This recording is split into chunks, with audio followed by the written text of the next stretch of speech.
Shalom Bapak Ibu Saudara sekalian, salam jumpa kembali dalam ibadah online live streaming seri pengajaran firman Tuhan. Pada sore yang berbahagia ini harapan kami bahwa Bapak Ibu dalam keadaan diberkati Tuhan, sehat-sehat, kuat-kuat, baik-baik keadaannya. Karena kita percaya firman-Nya berkata bahwa Tuhan itu sumber damai sejahtera, akan menguduskan kita seluruhnya, baik roh kita, baik jiwa kita, bahkan tubuh kita akan terpelihara sempurna dan janjinya sampai Tuhan Yesus datang pada kali yang kedua. Puji Tuhan, mari kita akan siap masuk di dalam pengajaran firman Tuhan pada sore hari ini. Kami dari tempat pemulihan Base Camp di Kembes ini menyampaikan salam sejahtera buat kita sekalian. Harapan kami kalau Tuhan kehendaki pada musim-musim yang baru ini kita bisa berjumpa kembali. Tapi paling tidak hari ini kita berjumpa di dalam suara kebenaran firman Tuhan. Kemarin kita sudah mempelajari satu tema dengan judul hal kekhawatiran. Dan saya percaya ini membuat Bapak Ibu tidak khawatir lagi. Amin, puji Tuhan. Ya, dengan firman ini menjamin kita bahwa tidak perlu kita khawatir. Dan hari ini tema daripada pelajaran kita adalah kuasa perjamuan kudus.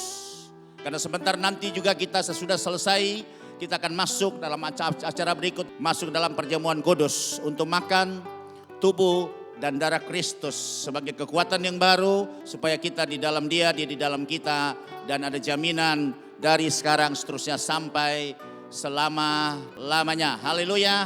Mari kita akan buka Alkitab kita dan kita akan baca ayat pokok kita. Jadi dari surat 1 Korintus pasal yang ke-11 ayat yang ke-23 sampai dengan ayat yang ke-26. Silakan kalau sudah kita akan baca bersama-sama ayat ini. 2, 3. Sebab apa yang telah kuteruskan kepadamu telah kuterima dari Tuhan, yaitu bahwa Tuhan Yesus pada malam waktu Ia diserahkan mengambil roti, dan sesudah itu Ia mengucap syukur atasnya, Ia memecah-mecahkannya dan berkata, inilah tubuhku yang diserahkan bagimu, perbuatlah ini menjadi peringatan akan aku. Demikian juga yang mengambil cawan sesudah makan lalu berkata, perhatikan, cawan ini adalah perjanjian baru. Perlu digarisbawahi kata perjanjian baru yang dimeteraikan oleh darahku, atau perjanjian baru yang dimeteraikan oleh darah Yesus.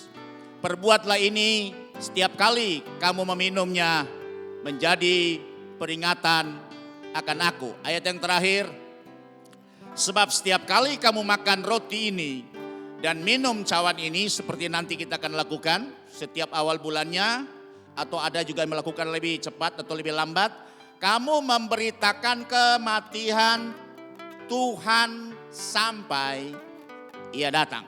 Saya ulangi ayat ini pada ayat yang terakhir dari pembacaan ayat pokok kita. Sebab setiap kali kamu memakan roti ini dan minum cawan ini, kamu memberitakan kematian Tuhan. Tuhan siapa? Tuhan Yesus sampai Ia datang pada kali yang kedua.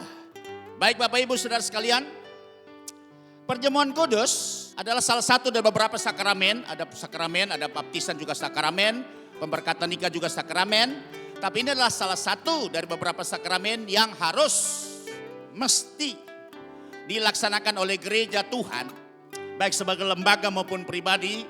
Karena ini adalah perintah dari Tuhan untuk memperingatinya. Ya, kalau kita kembali kepada ayat 1 Korintus pasal 11 ayat yang ke-23, kita bisa lihat Paulus itu sudah mendapat perintah langsung dari Tuhan sesudah ia bertobat. Karena persoalan ketika perjamuan terakhir Yesus bersama dengan para muridnya, 12 murid yang kemudian sementara akan menjadi rasul, itu Paulus belum terlibat di sini.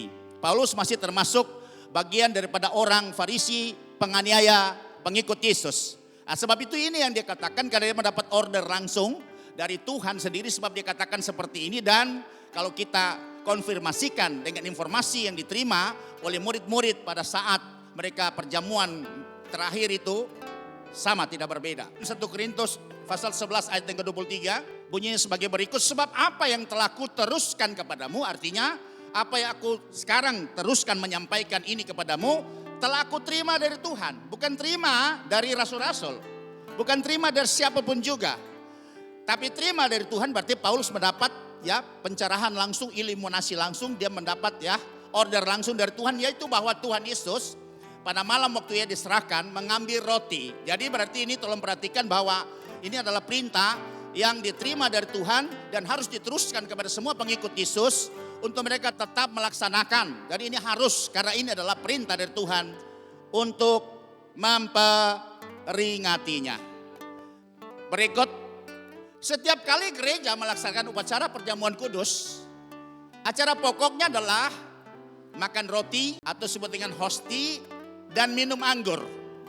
Acara ini sepertinya sudah menjadi seremonial biasa pada beberapa denominasi gereja, bahkan diupacarkan pada setiap pertemuan ibadah. Ada gereja-gereja khusus yang melakukan ini setiap kali pertemuan ibadah, langsung disertai acara dengan upacara perjamuan kudus.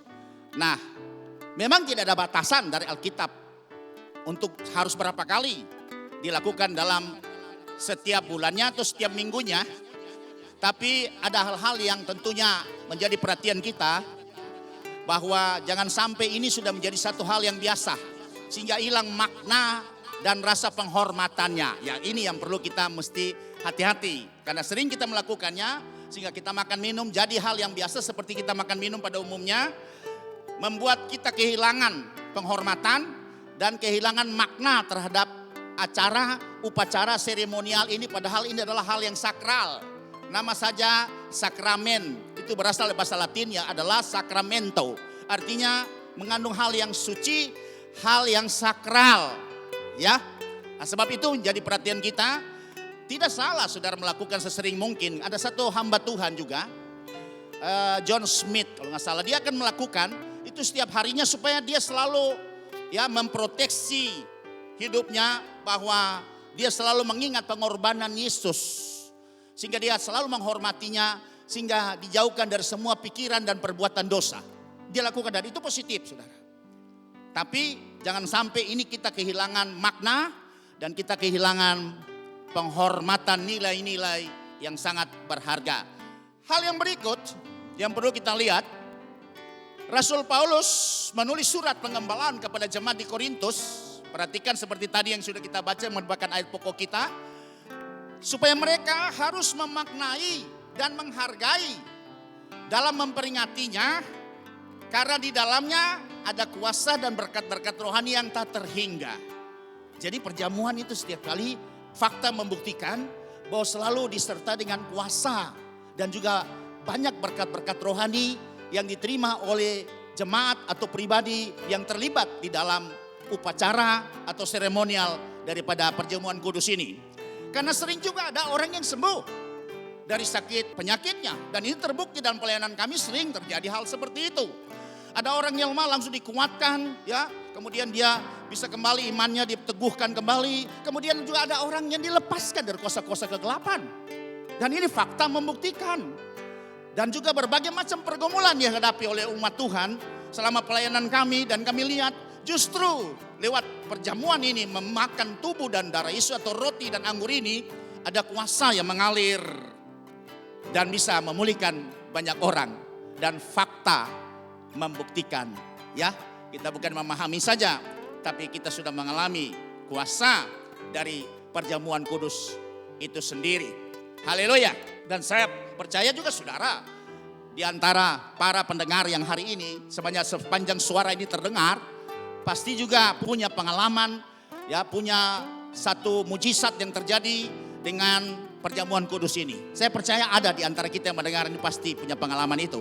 Dan ini pasti meneguhkan. Nah sekarang kita bandingkan di dalam 1 Korintus pasal 11 ayat 30-31 yang kita tidak sempat membacanya, karena ini merupakan satu perikop. Dan kita bisa lihat ada hal-hal apa yang harus mestinya kita mesti hati-hati, atau kita memberikan perhatian spesial terhadap acara ini atau upacara yang sakral ini. Nah, sebab itu banyak di antara kamu yang lemah dan sakit, dan tidak sedikit yang meninggal. Artinya kalau kita kehilangan penghormatan atau penghargaan, atau tidak lagi memaknai upacara ini, perjamuan kudus ini, itu Paulus memperingati mereka hati-hati. Atau kita juga tidak layak, tidak siap ya, dengan hati yang tidak siap, sekedar saja kita melakukannya karena ya kita begitu upacara sudah biasa dilakukan oleh gereja di mana kita tempat beribadah. Saya dengan kasih katakan, sebaiknya saudara tidak mengikuti acara itu. Gak usah malu, gak usah sungkan. Karena memang kalau saudara memang tidak rasa damai, ada konflik, mungkin ada sesuatu ganjalan dalam hatimu, sebaiknya saudara ya urungkan untuk ikut terlibat. Walaupun saudara hadir dalam ibadah gak masalah, tapi sebaiknya saudara jangan mengambil roti dan anggur itu yang nantinya didoakan adalah tubuh dan darah Yesus. Dan ini membuktikan kepada jemaat di Korintus, Paulus menyurat bahwa makanya ada yang mengalami sakit, ya, ada bahkan meninggal. Jadi berarti ada berdampak akibat daripada orang yang tidak menghargainya. Ya, kita mundur coba di ayat yang ke-27. Mari Bapak Ibu perhatikan. Di sini katakan, jadi barang siapa dengan cara yang tidak layak. Cara tidak layak, artinya tidak berkenan kepada Tuhan. Mungkin kita lagi kaitan, lagi konflik atau lagi berantem, atau mungkin lakukan hal-hal yang sementara ya tidak berkenan kepada Tuhan. Saudara paling tahu seperti itu, yang sekarang sebentar nanti kalau kita akan menikmatinya, kita akan memakan tubuh dan darah Yesus. Kalau saudara makan roti atau minum cawan Tuhan, ia berdosa terhadap tubuh dan darah Tuhan. Ini ayat yang berkata seperti itu. Ini nasihat Paulus, peringatan Paulus kepada jemaat di Korintus, ayat 28. Karena itu adalah tiap-tiap orang menguji dirinya sendiri, dan barulah sesudah itu yang makan roti dan minum dari cawan itu. Sebab itu sebentar nanti kita akan melakukan upacara ini. Bapak Ibu sendiri yang paling tahu apakah kelayakanmu, ya, keberadaanmu, ya. Untuk apakah engkau memang berlayak? Kalau engkau tidak layak, tidak usah. Ya, demi kasih saya sampaikan tidak usah. Jangan ikuti acara ini sebab ada risikonya, dan risikonya saya sudah sampaikan tadi. Lanjut ayat 29. Karena barang siapa makan dan minum tanpa mengakui tubuh Tuhan. Artinya walaupun yang kita pegang ini roti biasa, anggur biasa, tetapi perhatikan, sesudah dilepaskan berkat atasnya, sesudah didoakan, dan saya percaya sorga telah memperhitungkan hal itu sebagai tubuh dan darah Yesus. Sehingga kalau kau makan dengan rasa tidak hormat, dan kau makan dengan ada hal-hal yang tidak beres dalam hidupmu, ya, masih belum saling mengampuni dengan mungkin saudara seiman, suami istri, atau juga terjadi konflik yang seperti itu, pasti engkau pasti tahu kelayakanmu saat ini, itu dia akan mendatangkan hukuman atas dirinya. Ayat 30. Sebab itu banyak di antara kamu yang lemah dan sakit, dan tidak sedikit yang meninggal. 31 terakhir. Nah, kalau kita menguji diri kita sendiri, kita tahu kelayakan kita tahu perkenanan kita, hukuman tidak akan menimpa kita. Ya, jadi saudara yang bertanggung jawab atas dirimu sendiri masing-masing ketika sebentar nanti kita akan masuk di dalam perjamuan kudus ini. Lanjut, kita akan masuk pada kuasa dan berkat perjamuan kudus. Kenapa dikatakan yang tadi peringatan-peringatan Paulus kepada jemaat di Korintus? Karena di dalam perjamuan kudus ini ada kuasa dan ada berkat. Jadi juga ada hukuman dan ada berkat. Ya, itu berbahaya. Karena dia berkuasa. Sesuatu yang berkuasa itu punya dampak. Setuju bilang amin. Ya. Jadi penyembahan berhala itu berdampak, kenapa? Dia punya kuasa. Bisa mengikat kita. Bahkan bisa merasuk kita. Bisa trans kepada kita. Karena berkuasa, ada kuasa. Dan ini bukan seremonial biasa, bukan upacara biasa. Sebab itu saudara perhatikan di sini, karena mengandung kuasa. Kan ini acaranya Tuhan. Sehingga yang pasti kuasa Tuhan menyertai apa yang kita lakukan hari ini. Dan juga ada berkat-berkatnya. Bukan hukuman, tapi berkat. Tentunya hari ini kita mengharapkan kita memperoleh berkat Tuhan. Dan Tuhan juga mau supaya kita menikmati berkat Tuhan. Tuhan tidak menciptakan kita untuk dikutuki, dihukum, untuk mati binasa. Tapi Tuhan ciptakan kita supaya kita hidup di dalam segala kelimpahan, diberkati, menikmati hal-hal ilahi, menikmati berkat Tuhan, menikmati di dalam segala kelimpahan. Bilang amin. Haleluya.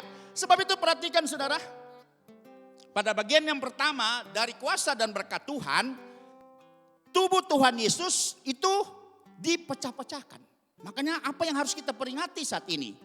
Ya, kita akan baca di dalam 1 Korintus pasal 11 ayat 24 dan lanjut di Lukas 22 ayat 19. Dan sesudah itu ia mengucap syukur atasnya, ya, memberkati roti ya.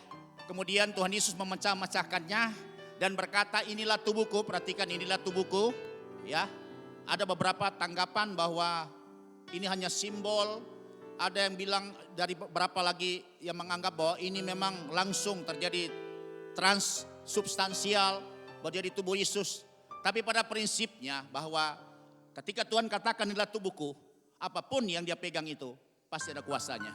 Setiap perkataan Tuhan itu mengandung kuasa, mengandung arti, mengandung manfaat. Yang diserahkan bagi kamu, perbuatlah ini menjadi peringatan akan aku. Perhatikan, ini perintah yang Tuhan sampaikan langsung kepada Paulus. Waktu saat itu dia tulis dalam surat 1 Korintus 11:24 ini, bahwa ini harus dilakukan terus menerus. Memang tidak ditentukan batas waktunya, tapi tentunya ada unsur yang perlu kita perhatikan di sini adalah makna dan penghargaan, penghormatan terhadap tubuh dan darah Yesus. Itu saja yang prinsipnya, yang perlu kita pegang.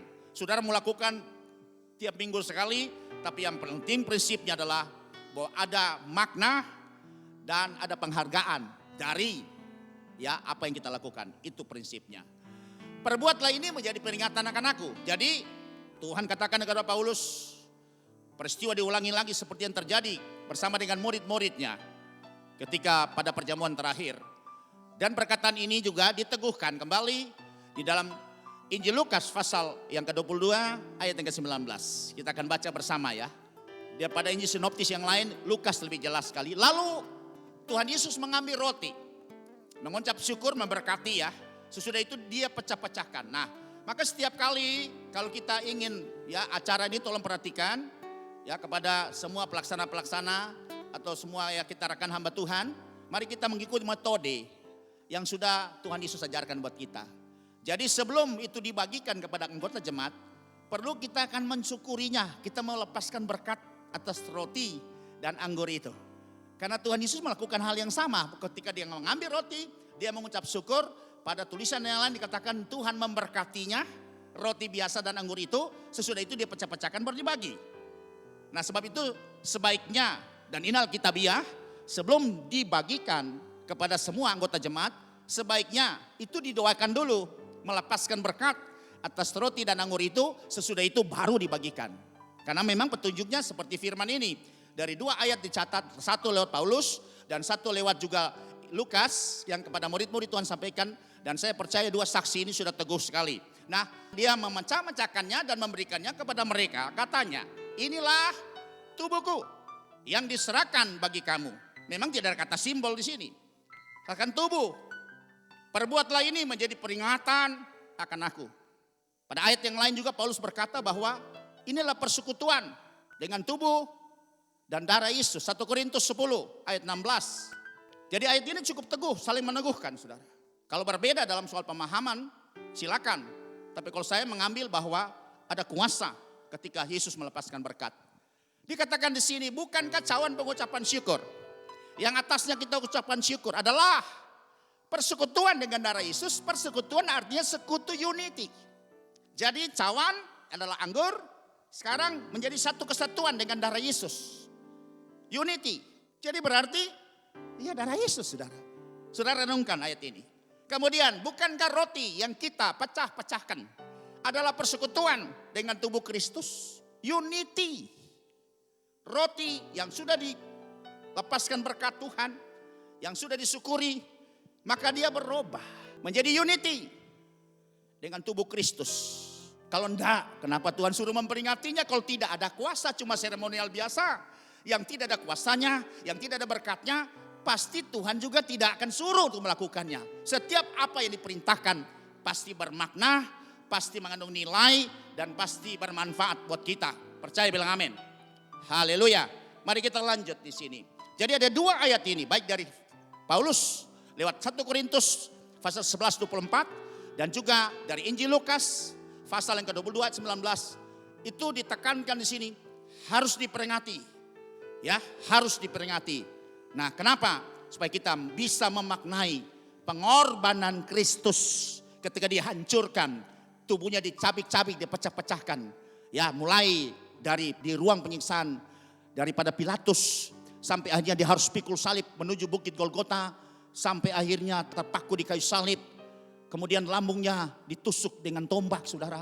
Hancur lebur. Sampai Yesaya berkata, dalam Yesaya 52 katakan, mukanya, rupanya tidak seperti manusia lagi. Hancur berarti, saudara. Karena sabuk penyiksaan Romawi itu paling sadis ya. Ada stiknya 50 cm kurang lebih sebagai pegangan. Kemudian itu ada tali dari kulit. Dan itu ada paku-paku tajam. Dan setiap kali dipukul, maka semua paku itu tancap pada daging tubuh daripada Yesus. Ketika ditarik, maka dagingnya terburai. Dan darahnya muncrat seperti itu. Itu yang Yesus tunjukkan bahwa nanti tubuh yang utuh seperti ini, roti yang adalah tubuhnya itu, akan dihancurkan seperti itu. Demi apa, saudara? Berkorban mengganti kita yang harusnya mengalami nasib yang seperti itu. Tapi demi kasih Bapa mengirim Yesus untuk mengganti posisi kita yang harus dikutuki, yang harus dihancurkan seperti itu. Tapi Yesus yang menanggungnya supaya kita bisa menikmati keselamatan yang daripada Tuhan. Itu yang perlu kita ingat. Itu yang perlu kita maknai. Itu yang perlu kita hormati. Supaya setiap kali acara ini kita kembali merefleksikan 2000 tahun yang lalu terjadi di ruang penyiksaan Romawi di Pilatus sana. Dan juga di Bukit Golgota, saudara. Untuk kita bisa menghargai pengorbanan Kristus demi untuk menyelamatkan saudara dan saya. Haleluya, saudara. Dan dia merupakan korban untuk bisa membayar hutang daripada perjanjian lama. Darah tercurah sebagai korban penghapus dosa dunia untuk menyelesaikan tuntutan hukum dari pengikatan perjanjian lama, yaitu hukum Taurat. Ini yang Yesus lakukan. Dia bayar dengan hidupnya, dihancurkan di situ supaya tuntutan hukum Taurat itu tidak lagi kepada kita. Tapi dia sudah tanggung semuanya. Dan dia akan melepaskan kita dari tuntutan hukum Taurat. Kita adalah orang-orang yang ikut perjanjian. Tuhan panggil kita masuk dalam proyek keselamatan. Bukan memeluk suatu agama, saudara. Tapi dia panggil kita untuk masuk dalam rencananya. Dan diikat dengan perjanjian. Dia panggil Israel sebagai orang lama. Ya, diikat dengan perjanjian. Sebab itu kita kenal disebut dengan Old Covenant. Atau disebut dengan perjanjian lama. Dan ada New Covenant atau disebut dengan perjanjian baru. Sebab itu untuk menyelesaikan semua tuntutan, karena tidak satu pun orang selama Yesus, tidak ada orang yang bisa sanggup tidak bercacat kepada tuntutan hukum Taurat. Sebab itu Bapa merancangkan untuk menerbitkan perjanjian yang baru. Tapi sebelumnya dia harus menutup hutang perjanjian lama. Supaya perjanjian baru terbitkan, tidak ada orang lagi yang berhutang kepada perjanjian yang lama. Kira-kira kita bisa mengerti hal seperti ini. Jadi Israel dipanggil masuk dalam rencana Allah. Ya, dibawa ke Gunung Sinai, bertemu dengan Tuhan di Horeb sana. Itu diikat dengan perjanjian. Dan perjanjian itulah yang disebut dengan perjanjian yang lama. Mari kita ambil, kita lihat dari kitab Keluaran. Pasal yang ke-24. Itu ayat 1-8. Dan perikop itu berjudul upacara pengikatan perjanjian antara Tuhan dengan umat Israel. Ya, saya langsung saja. Berfirmanlah Tuhan kepada Musa, naiklah menghadap Tuhan engkau dan Harun, Nadab dan Abihu dan 70 orang dari para tua-tua Israel, dan sujudlah kamu menyembah dari jauh. Hanya Musa yang bisa menghadap Tuhan. Jadi ada beberapa batasan. Kemudian ayat yang kedua, hanya Musa sendiri yang mendekat kepada Tuhan, tapi mereka itu tidak boleh mendekat dan bangsa itu tidak boleh naik bersama-sama dengan dia. Ayat 3. Lalu datanglah Musa dan memberitahukan kepada bangsa itu segala firman Tuhan dan segala peraturan itu. Maka seluruh bangsa itu menjawab serentak, segala firman yang telah diucapkan Tuhan akan kami lakukan. Ya, jadi mereka jawab ketika Musa, Tuhan bilang, aku mau ikat perjanjian dengan umat. Ya, sudah perhatikan ini. Itu Keluaran 24 jelas tercatat. Sebelum Tuhan memberikan mandat kepada ya umatnya untuk masuk kepada rencananya, dia harus ikat pakai perjanjian. Tuhan tuh Tuhan perjanjian. Kita umat adalah umat perjanjian, bukan memeluk satu agama. Tolong perhatikan bahwa Kristen itu mengikuti perjanjian, panggil masuk rencana Allah dan diikat pakai perjanjian. Israel dipanggil dengan perjanjian dan perjanjian mereka disebut perjanjian yang lama atau Old Covenant, dan diikat perjanjiannya itu di dalam Keluaran 24 ayat 1-8 sudah bisa baca di sana. Musa sebagai notaris, pihak pertama adalah Tuhan sendiri. dan pihak kedua adalah umat Israel. Kemudian Musa naik untuk supaya Tuhan katakan apa ya klausul-klausul isi perjanjian yang akan diikatkan. Dan Tuhan sampaikan ada 10 perintah atau 10 firman yang harus diikat. Ya itu kita bisa lihat dalam Keluaran pasal yang ke-34 ayat yang ke-28. Itu adalah isi dasar pokok daripada ikatan perjanjian. Dan Musa ada di sana bersama-sama dengan Tuhan 40 hari 40 malam lamanya. Tidak makan roti dan tidak minum air. Dan dia menuliskan pada loh itu segala perkataan perjanjian. Perhatikan. Yang ini 10 ke 10 firman. Ya, jadi sesudah ikatan perjanjian terjadi, Musa naik. Dan kemudian Tuhan membuat permanen pada 2 loh batu. Tuhan tulis dengan jari Tuhan sendiri. Itu segala perkataan perjanjian. Sebab itu kuat sekali bahwa 10 yang diikatkan itu adalah perjanjian pertama yang diikatkan dengan umat Israel. Jadi saudara, Tuhan suruh baca, Tuhan kasih klausulnya, Musa baca di depan umat, kemudian umat menjawab serentak segala firman. Kami setuju, dan bahkan sebelum kami mendengarkan, kami sudah setuju. Ya, itu seperti itu saudara. Ayat yang keempat, lalu Musa menuliskan segala firman Tuhan itu, keesokan harinya pagi-pagi dirikanlah nyala mesbah di kaki gunung itu, dengan ke-12 tugu sesuai dengan ke-12 suku Israel. Ini penting saudara. Tolong perhatikan penting. Ya, supaya kita belajar baik-baik di sini. Karena kita adalah umat perjanjian. Bukan makhluk agama. Tolong perhatikan. Israel dipanggil pakai perjanjian. Dan ini perjanjian yang pertama diikat. Ya, dan disebut dengan perjanjian yang pertama atau perjanjian lama. Kemudian saudara, ayat yang kelima. Kemudian disuruhnya orang-orang muda dari bangsa Israel, maka mereka mempersembahkan korban bakaran dan menyembelih lembu-lembu jantan sebagai korban keselamatan kepada Tuhan. Jadi anak lembu jantan dan juga domba jantan itu disembelih.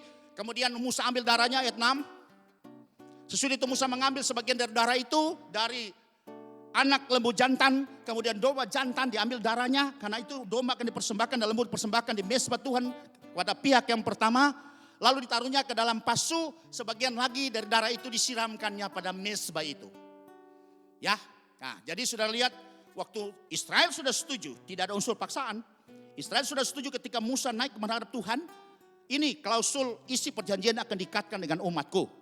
Kemudian mereka jawab, segala firman kami dengarkan, kami akan melakukannya. Setuju, tidak ada unsur paksa. Tuhan bilang besok, Musa bikin ikatan perjanjiannya, buat mesbah, sembelih korban, anak lembu jantan, domba jantan, darahnya Musa ambil taruh di pasu atau baskom kecil, kemudian korban dinaikkan di atas mesbah. Ketika mesbah terbakar, pihak pertama Tuhan hadir di situ. Kemudian Musa berdiri tengah-tengah pihak pertama, pihak kedua. Musa menghadap kepada pihak kedua dan baca lagi isi perjanjian. 2 kali dibaca. Ya sebelum dilakukan pengikatan Musa sudah baca, mereka bilang setuju. Segala firman kami setuju. Ayat 7. Musa ambil lagi sekarang sudah dalam upacara. Ketika sudah disembelih, darah sudah diambil, pihak pertama sudah diikat, sudah disiram ke mesbah. Kemudian dia balik kepada pihak kedua, baca lagi. Supaya umat bisa tahu, jangan sampai kadang-kadang orang mengikuti satu perjanjian. Dia bilang saya tanda tangan, saya teken, saya tidak baca. Itu konyol saudara. Nah, sebab umat selalu begitu, kalau perjanjian sudah bermasalah, selalu kita menghindar, ya kita tidak bertanggung jawab dan katakan bahwa saya cuma ikut-ikutan. Saya juga tanda tangan dan saya tidak baca. Sudah jangan konyol seperti itu. Makanya Tuhan bilang, baca lagi Musa. Kemudian diambilnya lah kitab perjanjian itu, isi 10 ya saudara. Lalu dibacakannya dengan didengar oleh bangsa itu dan mereka berkata segala firman Tuhan akan kami lakukan dan akan kami dengarkan. Nah saudara lihat, segala firman Tuhan akan kami lakukan dan kami dengarkan. Jadi kalau saudara lihat di sini, mereka setuju tidak ada unsur tekanan atau paksaan. Ini masing-masing pihak pertama, pihak kedua sama-sama setuju, suka sama suka saudara. Nah sebab itu tidak unsur paksaan, sebab itu dia boleh salahkan Tuhan. Tuhan punya otoritas yang tanpa batas. Tapi dalam menuntun umatnya, dia tidak pernah menggunakan otoritas mutlak. Atau determinasi mutlak. Dia selalu memberikan free will. Kesempatan untuk kita memilih. Dia sodorkan selalu kita milih. Dan sini kita bisa lihat. Sesudah Musa baca, umat berkata segala firman Tuhan akan kami lakukan dan akan kami dengarkan. Bayangkan saudara. Itu dalam bahasa aslinya ibaratnya disebut naase, fe, nismah. Atau dalam bahasa Inggris disebut dengan doing before understanding. Jadi ya kami sudah setuju sebelum kami mendengarkan. Bayangin artinya mereka sudah setuju sebelum ditulis. Wah ini juga terlalu berlebihan sebenarnya. Ya setuju sebelum mendengarkan sudah setuju. Itu disebut dengan doing before understanding. Atau naase fe nismah. Jadi nggak ada salahnya, sudah lihat, tidak unsur paksaan. Oke, ayat yang ke-8. Kemudian Musa mengambil, sudah setuju, mesti meteraikan.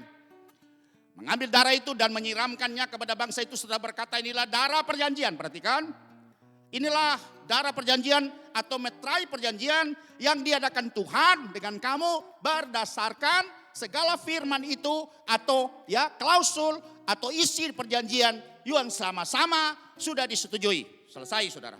Terikat pihak pertama, terikat pihak kedua. Perjanjiannya sudah kuat sama-sama, harus tunduk, harus mengikuti. Tidak ada lagi pihak yang bisa keluar atau ingkar terhadap isi perjanjian yang sudah disepakati bersama. Itu adalah 10. Bapak Ibu sudah tahu kan 10 perintah itu. Satu apa? Jangan ada di hadapanmu Allah lain selain aku adalah aku.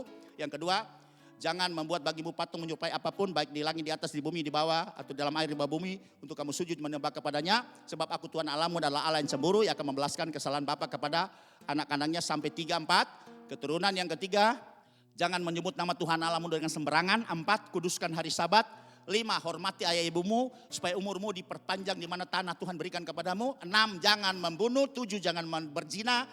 8, jangan mencuri. 9, jangan saksi dusta. 10, jangan mengingini ya semua milik orang, ya bini orang, suami orang, rumah orang, ya sapi orang. Nah, 10 itu yang diikat. Terikat saudara. Baik di bumi maupun di sorga. Isi perjanjian dasarnya adalah 10 perintah.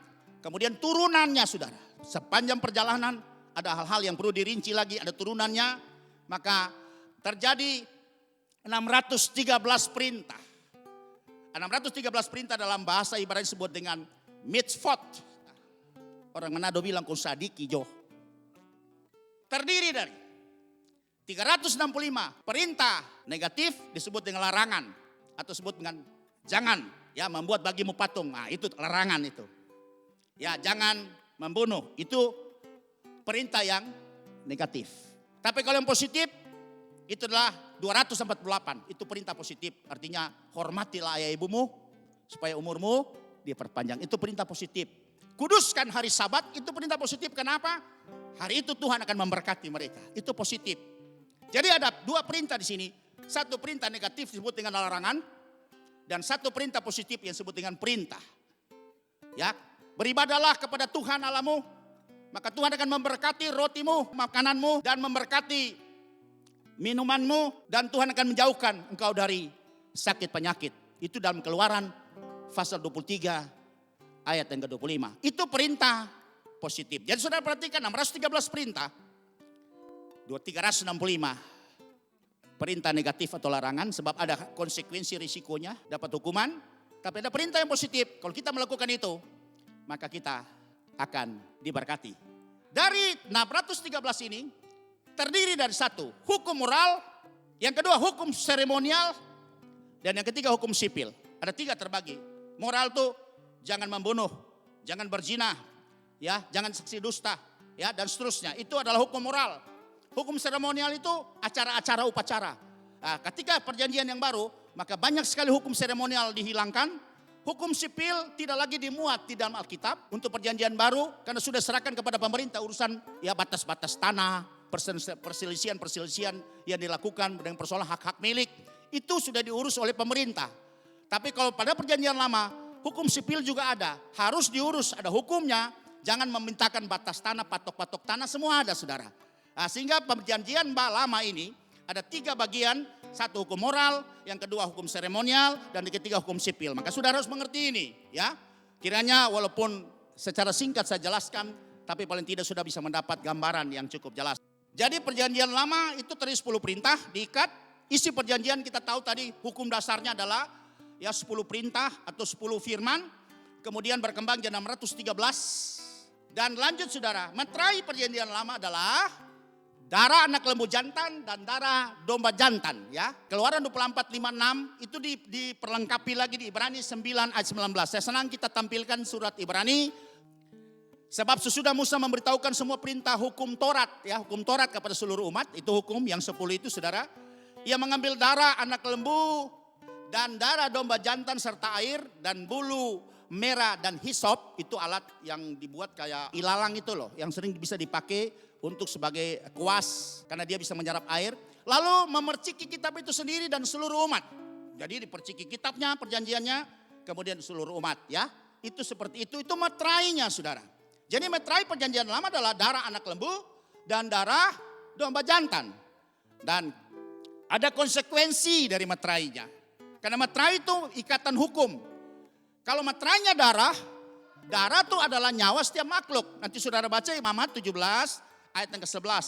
Artinya barang siapa baik pihak pertama maupun yang kedua yang ingkar janji terhadap isi perjanjian yang sudah sama-sama diupacarakan dan sudah dimeteraikan atau disebut dengan wan prestasi terhadap isi perjanjian, maka nyawanya menjadi taruhan atau mati.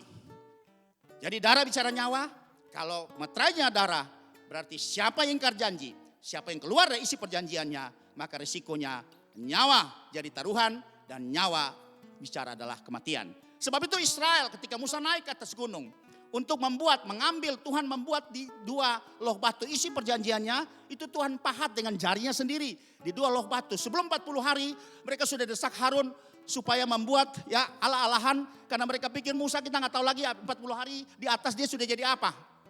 Nah, sehingga membuat ala-alahan ini supaya menuntun mereka bisa sampai kepada tanah perjanjian. Mereka desak Harun, sudah bayangin orang 3,5 juta. Sehingga Harun tidak berdaya, Harun menunda-nunda waktu, tapi karena sudah desakan ya masa yang begitu banyak luar biasa, Harun akhirnya tidak berdaya. Begitu Harun bilang, oke, serahkan semua anting-anting kamu, kalung kamu pada anakmu, pada ya anak perempuan laki-laki, dan kemudian dia tuangkan itu menjadi anak lembu emas. Dan anak lembu emas ini kebiasaan yang disembah oleh orang-orang Mesir, karena mereka asal dari Mesir. 430 tahun di tanah Mesir, sehingga budaya, tradisi Mesir sudah mendarah daging kepada keturunan-keturunan orang Israel yang ada di tanah perbudakan. Dan salah satu dewa anak lembu disebut dengan dewa Apis, dewa yang disembah oleh orang Mesir. Itu yang dibuat saudara. Dan hari itu saudara lihat, baru saudara baca Keluaran pasal 32 ayat 26 sampai 28. Ini sudah terjadi. Tuhan bilang Musa turun sekarang. Umatku sudah jadi liar, mereka sudah ya berlaku seperti orang tidak terkendali lagi. Harun sudah tidak bisa lagi mengendalikan mereka. Dan Musa mendengar suara mereka bersorak-sorai. Dan kemudian sudah Musa sampai di bawah, Musa marah, dia banting ya kedua loh batu itu. Dan Musa berdiri di pintu gerbang perkemahan itu dan berkata, siapa yang memihak kepada Tuhan datanglah kepadaku. Ya sesudah Musa menggiling ya lembu emas itu dan taruh di air dan suruh mereka minum. Kemudian Musa katakan, siapa yang memihak kepada Tuhan datang kepadaku, lalu berkumpullah kepadanya seluruh Bani Lewi. Bani yang lain gak ada saudara, Bani Lewi yang masih berpihak kepada Tuhan. Ayat 27, berkatalah kepada mereka, beginilah firman Tuhan Allah Israel. Baiklah kamu masing-masing mengikatkan pedangnya pada pinggangnya dan berjalanlah kian kemari melalui perkemahan itu dari pintu gerbang ke pintu gerbang.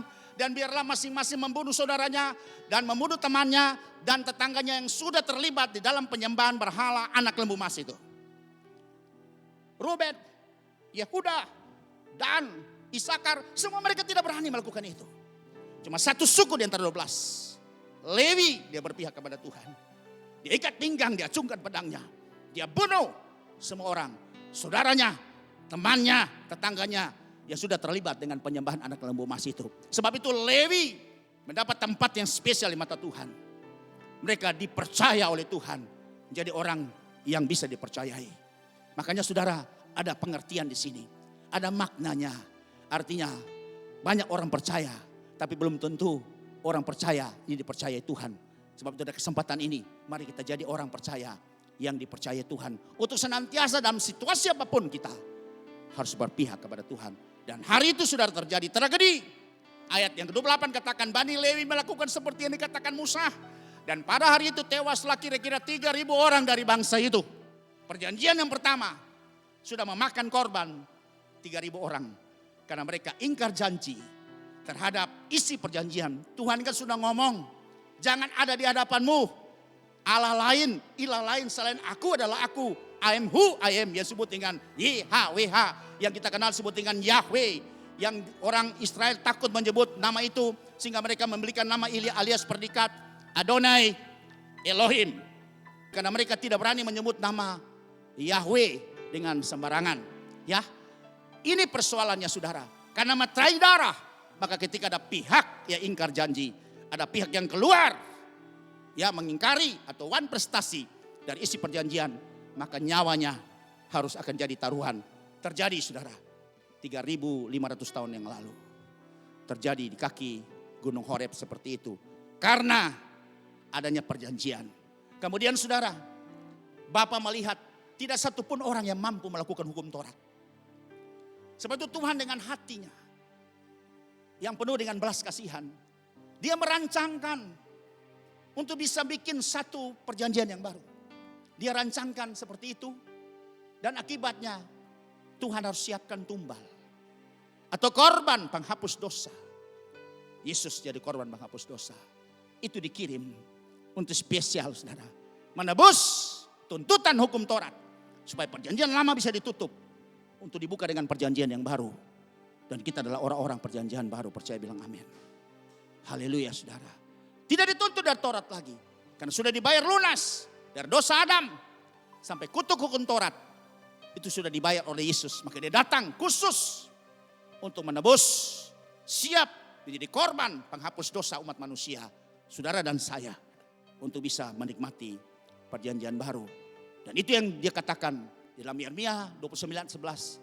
Bahwa aku ini mengetahui rancangan-rancangan apa yang ada padamu mengenai kamu semua, yaitu rancangan damai sejahtera dan bukan rancangan kecelakaan, untuk memberikan kepada kamu masa depan yang penuh harapan. Tadinya ketika perjanjian lama masih berlaku, orang Israel punya masa depan adalah masa depan yang suram.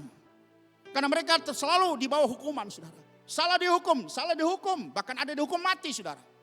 Karena hukum masih berlaku. Tapi karena kasih, maka Tuhan harus menyiapkan korban penghapus dosa. Korban untuk bisa menutupi tuntutan hukum Taurat. Yesus yang jadi korban satu-satunya untuk bisa menyelesaikan dosa Adam dan juga tuntutan hukum Taurat saudara. Sebab itu hari ini saudara, kita harus menghargai korban ini. Kita harus menghargai peristiwa ini. Kita harus memaknai peristiwa ini. Dan kita harus menghormati peristiwa ini. Betapa kasih yang besar, anugerah yang besar yang sudah ditunjukkan lewat daripada pengorbanan ini. Yang kita maknai, yang kita lakukan di dalam perjamuan kudus ini. Sebab itu Paulus katakan, setiap kamu mengangkat roti ini, kamu harus ingat apa yang sudah Yesus lakukan kepada kamu. Ingat, jangan kamu lupa. Supaya penghargaan itu ada, sehingga rasa hormat itu, karena di dalamnya ada kuasa. Haleluya. Lanjut saudara. Darah Tuhan Yesus ditumpahkan, dicurahkan dalam meterai perjanjian baru untuk pengampunan dosa bagi banyak orang lewat penebusan. Apalagi yang harus diingat? Mari kita lihat dalam surat 1 Korintus pasal yang ke-11, tadi 24, yang harus kita diingat bahwa tubuh Yesus dipecah-pecahkan, ditercabik-cabik sebagai korban penghapus dosa. Kalau tidak, saudara dan saya harus mengalami hal seperti itu. Tapi sekarang kita bebas karena Yesus yang sudah mengganti. Itu sebut dengan kasih karunia. Kita terima dengan cuma-cuma. Sebut dengan grace atau sola gracia atau anugerah. Mari kita lihat dalam surat 1 Korintus pasal yang ke-11 ayat yang ke-25. Demikian juga yang mengambil cawan sesudah makan lalu berkata, cawan ini adalah perjanjian baru. Perhatikan, cawan ini adalah perjanjian baru. Perlu garis bawahi perjanjian baru yang dimeteraikan oleh darahku. Kalau perjanjian lama sudah perhatikan, meterainya adalah darah anak lembu jantan dan darah domba jantan. Tapi perjanjian baru, meterainya adalah darah Yesus. Percaya bilang amin. Betapa luar biasa kita mendapat posisi, ya, mendapat penghargaan luar biasa. Orang Israel meterai perjanjiannya hanya darah anak lembu jantan dan darah domba jantan. Tapi kita orang-orang perjanjian baru, meterai perjanjiannya adalah darah Yesus.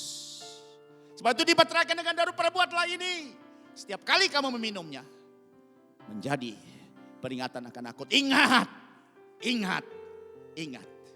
Darah Yesus selain menebus, membayar hutang darah kita, tapi darah Yesus juga itu adalah meterai perjanjian baru, sehingga melalukan kita dari kematian yang kekal. Dan dari perjanjian baru ini membawa kita memiliki masa depan yang penuh harapan. Demikian ditulis dalam Yeremia 29:11. Sebab ayat itu punya makna karena Tuhan berjanji akan menerbitkan perjanjian baru yang saudara bisa lihat nanti di dalam kitab Nabi Yeremia pasal yang ke-31. Di situ ayat yang ketiga dikatakan, dari jauh Tuhan menampakkan diri kepadanya. Aku mengasihi engkau, Tuhan mengasihi engkau dengan kasih yang kekal. Tuhan sudah jauh terpisah karena dosa pelanggaran kejahatan. Tapi Tuhan berkata juga kepada Israel dan kepada kita juga semua orang hari ini. Kita yang sudah jauh karena dosa membuat keterpisahan antara kita dengan Tuhan.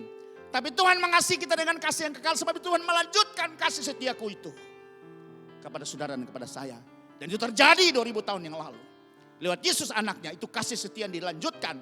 Yesus menjelma, berinkarnasi jadi manusia. Jadi korban penghapus dosa. Darahnya menebus semua tanggungan darah kita. Karena perjanjian yang pertama. Dia tutup, dia bayar lunas. Darahnya juga merupakan materai perjanjian baru. Untuk membuka kesempatan kepada kita. Untuk bersemati berkat-berkat Tuhan. Haleluya, kalau saudara mengerti hari ini. Betapa kita sangat mengerai Yesus. Kita akan hormat sama dia. Kita akan mengasihi dia. Haleluya. Mari saudara. Kesempatan ini saya tunjukkan. Tuhan rancangkan perjanjian yang baru lewat Nabi Yeremia. Itu tertulis dalam kitab Nabi Yeremia pasal 31. Ayat 31 sampai 32. Sesungguhnya akan datang waktunya. Waktu itu masih rancangan saudara. Nanti genapnya atau berlakunya itu sesudah Yesus mati di atas bukit Golgota. Darahnya jadi materai perjanjian ini. Barulah dari saat itu. Dari bukit Golgota sampai hari ini. Perjanjian ini telah berlaku. Telah menutup perjanjian yang lama. Perjanjian yang lama lagi tidak bisa berkuasa menuntut kita. Karena sudah dibayar oleh Yesus. Sudah diselesaikan oleh Yesus. Dan membuka perjanjian yang baru. Tolong mengerti ini. Sehingga sudah jangan rancu. Yang lama sudah bawa lagi saudara. Memang ada hukum moral yang lebih ditingkatkan. Kalau berzina menurut perjanjian lama itu kontak fisik. Orang sudah bersetubuh. Tapi kalau perjanjian baru melihat dan terangsang saja berimajinasi seks dalam pikiranmu. Engkau sudah berzina dalam hatimu. Kalau membunuh perjanjian lama sudah ada pihak yang meninggal. Tapi kalau perjanjian baru membenci saudara saja. Maka engkau sudah dikategori sebagai pembunuh manusia. Itu bedanya saudara. Ada hukum moral yang lebih ditingkatkan lagi pada perjanjian yang baru. Haleluya. Sebab itu mari kita bisa lihat bahwa Tuhan membuat rancangan perjanjian yang baru. Dan apa isi perjanjian yang baru ini. Kalau tadi kita tahu perjanjian lama, Old Covenant, isinya adalah 10 perintah dasar yang terurai menjadi 613 perintah, 365 larangan dan 248 perintah. Nah sekarang kita mesti tahu juga, ketika Tuhan membuka perjanjian yang baru dengan materainya darah Yesus, pertanyaannya sekarang adalah apa isi perjanjian baru itu? Dan isi perjanjian baru jelas tertulis dalam kitab Nabi Yeremia. Itu pasal yang ke-31 ayat 29 sampai ayat yang ke-34. Dan kemudian dikuatkan kembali pada perjanjian baru dari surat Ibrani pasal yang ke-8 ayat yang ke-10 sampai dengan ayat yang ke-13. Dan di sini saya tampilkan 7 isi perjanjian baru. Kalau next Tuhan kasih kesempatan kita akan menguraikannya secara rinci. Ada 7 isi perjanjian baru. Tapi hari ini bisa ditampilkan. Kalau saudara butuh materi nanti hubungi sekretariat. Supaya saudara bisa pelajari. Inilah isi perjanjian baru. Yang tadi sudah tahu perjanjian lama isinya. Hukum dasarnya adalah 10 perintah atau the 10th commandment. Dan sekarang di sini adalah isi perjanjian baru. Dari uraian Yeremia 31:29 sampai dengan ayat yang ke-34. Dan juga Yehezkel pasal 18 ayat 1 sampai 3. Itu jelas di situ dikatakan. Yang pertama, Romawi kutuk keturunan diputuskan dan dibatalkan. Ya, nah kita angkat saja Yeremia 31 ayat yang ke-29. Pada waktu itu orang tidak akan berkata lagi ayah-ayah makan buah mentah dan gigi anak-anaknya menjadi ngilu.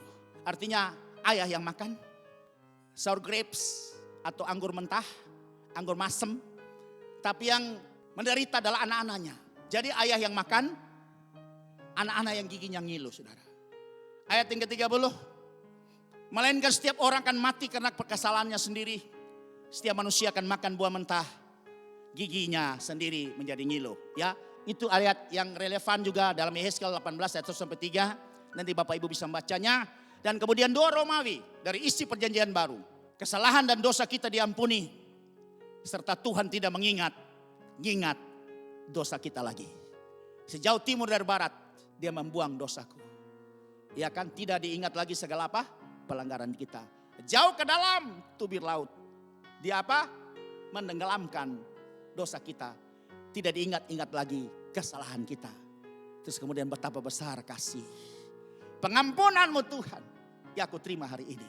Ini yang perlu sudah mengerti ketika kita selalu melaksanakan seremonial upacara perjamuan kudus. Jangan sampai saudara makan minum tanpa saudara mengerti. Betapa punya makna. Betapa punya berkat. Betapa punya kuasa. Kalau sudah salah melakukannya tanpa dengan rasa penghormat, ada hukuman. Ada hukuman coy. Ada hukumannya. Yang saya sudah jelaskan tadi. Bagian 3 Romawi. Terima Roh Kudus dalam setiap hati manusia. Inilah perjanjian baru yang ketiga. Isi perjanjian baru.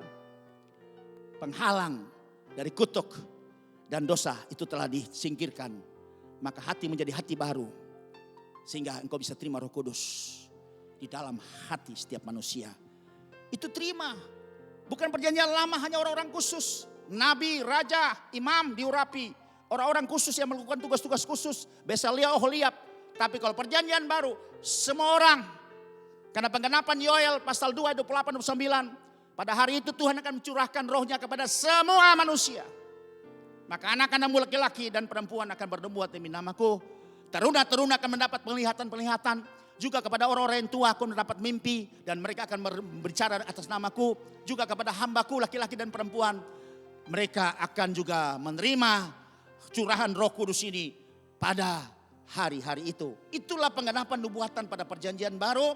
Dan Tuhan akan melakukan itu seperti yang ada pada Yehezkiel pasal 36 ayat 27. Roh Tuhan akan Tuhan berikan diam di dalam batinmu. Dan aku akan membuat kamu hidup menurut segala ketetapanku. Dan tetap berpegang pada peraturan-peraturanku dan melakukannya. Jadi Roh Tuhan bukan lagi saudara ada di sorga. Bukan ada pada orang-orang khusus seperti zaman-zaman perjanjian lama. Tapi itu perjanjian baru. Itu kita terima Roh Kudus. Siapapun juga engkau. Orang tua, perempuan, laki-laki, anak-anak, remaja. Sampai semua karyawan-karyawati kita. Mengalami berkat yang sama. Mengalami kemuliaan yang sama. Mengalami haleluya hadirat yang sama. Percaya bilang amin. Itulah perjanjian baru saudara. Terima Roh Kudus dalam setiap hati manusia. Haleluya. Dan poin yang keempat, kalau kita terima Roh Kudus, otomatis status kita berubah. Kita akan menjadi anak-anak Allah. Dan Allah menjadi Bapa kita.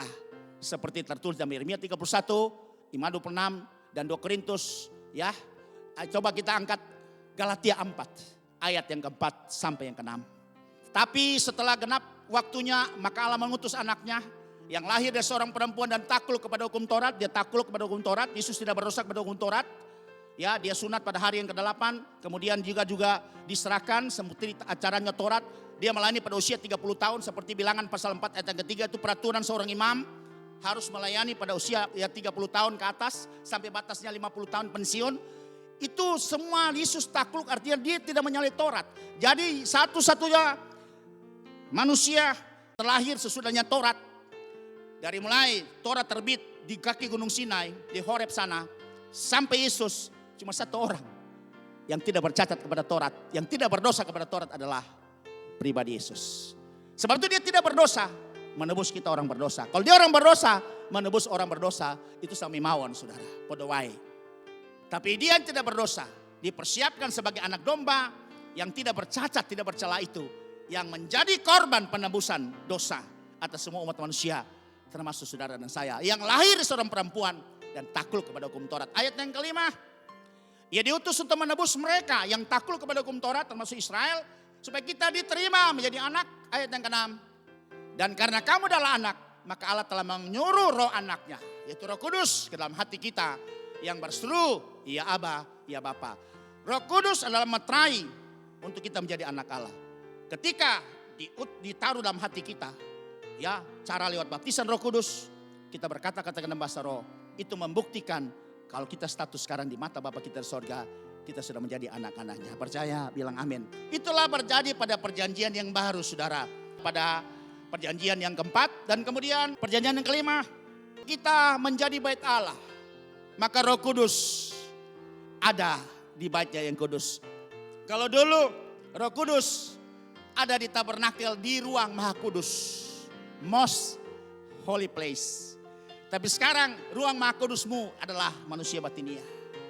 Roh Kudus hadir sebab ketika dia hadir dalam hatimu, dalam manusia batiniamu, menyatu dengan rohmu, maka engkau menjadi bait Allah. Sebab itu Paulus berkata, ya, lewat 1 Korintus pasal yang ketiga ayat 16 dan 17 bisa kita angkat, itu terkenal. Tidak tahukah kamu bahwa kamu adalah bait Allah? Bait Allah. Perjanjian baru bait Allah lah saudara dan saya. Orang yang sudah ditebus, yang sudah dibersihkan hatinya dan sudah menerima Roh Kudus dalam hatinya, berarti layaklah engkau dalam hatimu itu menjadi tempat Maha Kudusnya Tuhan untuk hadir dengan rohnya, dan engkau jadi bait Allah yang kudus, perjanjian baru. Dan bahwa roh Allah diam di dalam kamu, perlu saudara mengerti yang seperti ini, sehingga sudah tidak rancu menggabungkan perjanjian lama dengan perjanjian yang baru. Dan hari ini saya dengan kekuatan Tuhan akan terus berusaha menjelaskan kepada saudara. Dan lanjut ayat 17. Jadi jika ada orang yang membinasakan bait Allah, maka Allah akan membinasakan dia. Bukan gereja, bukan gedung ya saudara.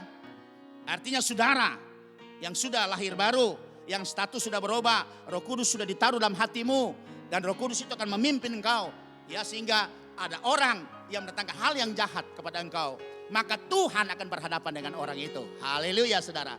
Maka Allah akan membinasakan dia, sebab bait Allah adalah kudus, dan bait Allah itu ialah gedung gereja. Oh tidak saudara, bait Allah ialah kamu. Kemudian lanjut 6. Taurat dan firman-Nya ditaruh dalam batin dan ditulis dalam hati manusia. Kalau dulu Tuhan tulis pada 2 loh batu.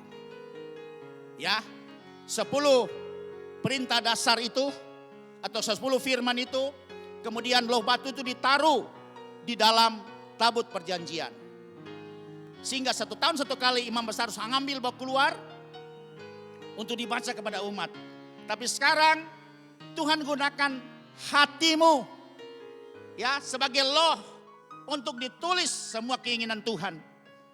Semua firman Tuhan itu ditulis di dalam hati manusia.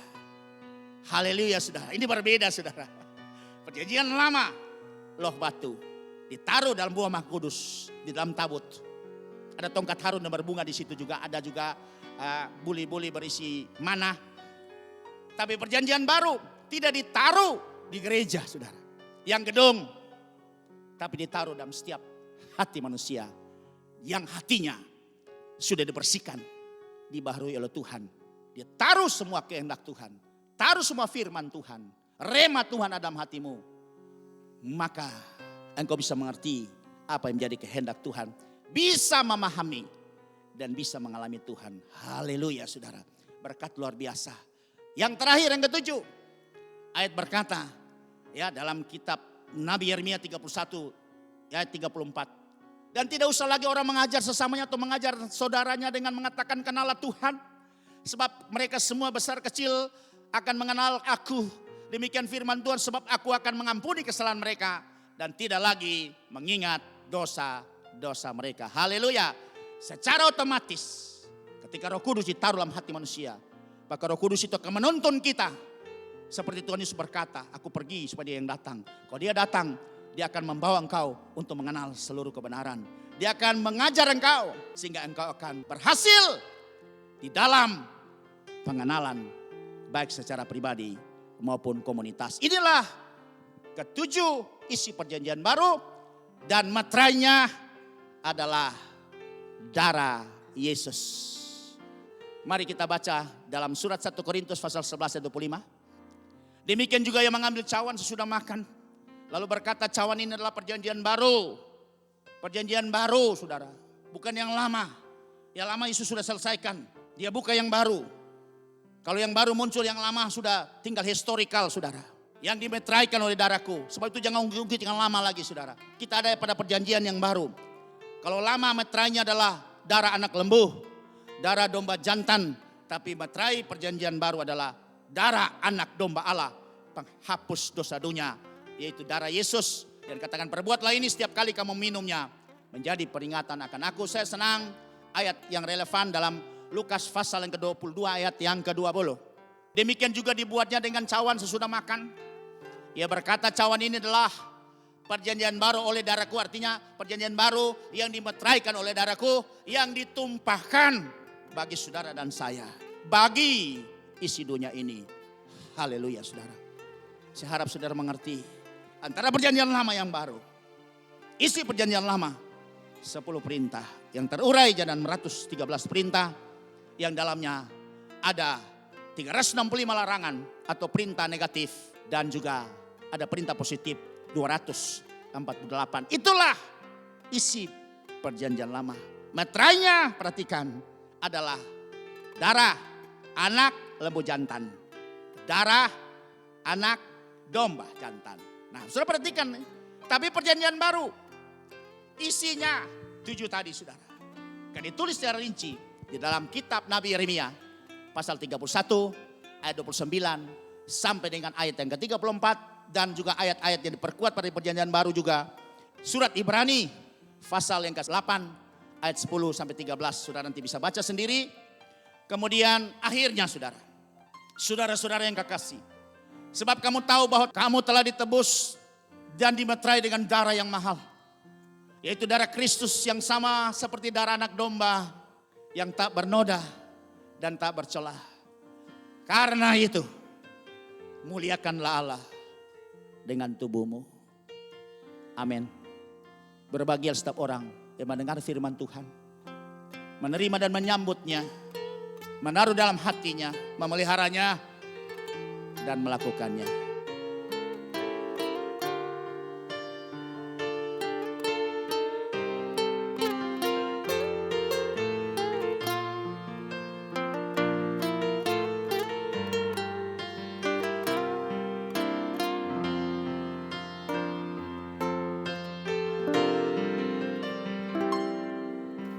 Saat ku masuk ke hadirat-Mu, bawa persembahan ke tempat kudus-Mu, pujian ku naikkan, sembah ku berikan bagi-Mu Allah yang mulia. Kau layakkanku menghampirimu, melihat takhta kemuliaan-Mu Tuhan. Pujian ku naikkan, sembah ku berikan bagi-Mu Allah yang mulia. Oleh kuasa darah-Mu, Kau telah tebus dosaku. Kekudusan-Mu melingkupiku, kasih-Mu mengalir memulihkan hidupku. Sungguh besar anugerah-Mu, Kau selamatkan hidupku. Ku menjadi ciptaan yang baru oleh kuasa darah-Mu.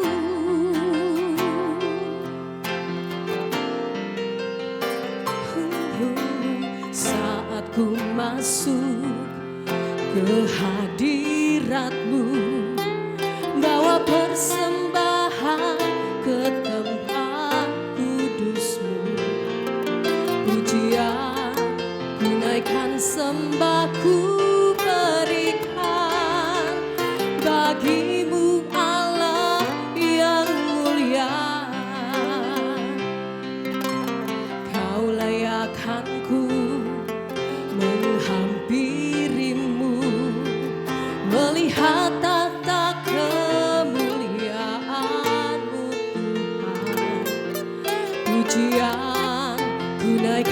sembahku berikan bagimu Allah yang mulia. Oleh kuasa darah-Mu Kau telah tebus dosaku. Kekudusan-Mu melingkupiku. Kasih-Mu mengalir memulihkan hidupku. Sungguh besar anugerah-Mu, Kau selamatkan hidupku. Ku menjadi ciptaan yang baru oleh kuasa darah-Mu.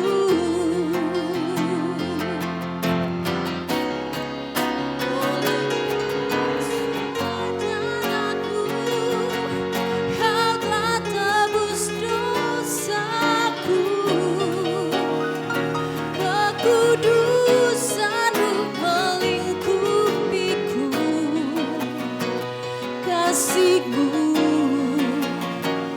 mengalir memulihkan hidupku. Sungguh besar anugerah-Mu, Kau selamatkan hidupku. Ku menjadi ciptaan yang baru oleh kuasa darah-Mu. Ku menjadi ciptaan yang baru oleh kuasa darah-Mu.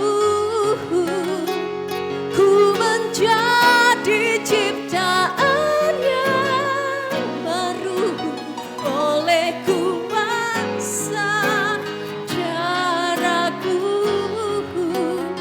Oleh kuasa darah-Mu.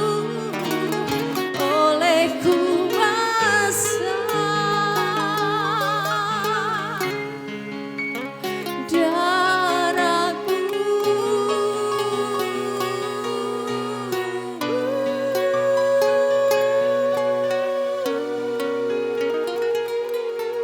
Haleluya.